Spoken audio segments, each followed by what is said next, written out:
Non, ce n'était pas le radeau de la Méduse, ce bateau, qu'on se le dise au fond des ports, dise au fond des ports.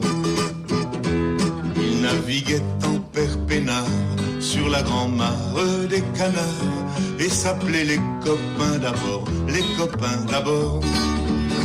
Ces fluctuates, nec mergiture, c'était pas de la littérature, n'en déplaise aux jeteurs de sorts, aux jeteurs de sorts. Son capitaine et ses matelots n'étaient pas des enfants de salauds, mais des amis franco de port, des copains d'abord. C'était pas des amis de luxe, des petits castors et pollux, des gens de Sodome et Gomorre, Sodome et Gomorre. C'était pas des amis choisis par Montaigne et la Boétie. Sur le ventre ils se tapaient fort, les copains d'abord. C'était pas des anges non plus, l'évangile, il l'avait pas lu, mais ils s'aimaient toute voix de dehors, toute voix de dehors.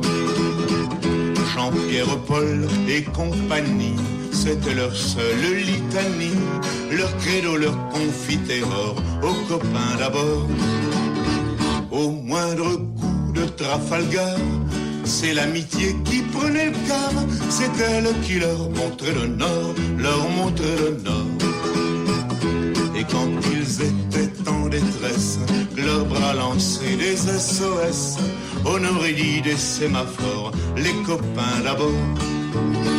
Au rendez-vous des bons copains, il n'y avait pas souvent de lapin. Quand l'un d'entre eux manquait à bord, c'est qu'il était mort.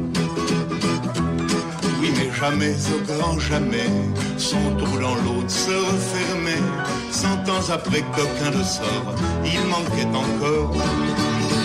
Des bateaux, j'en ai pris beaucoup, mais le seul qui ait tenu le coup, qui n'est jamais viré de bord, mais viré de bord,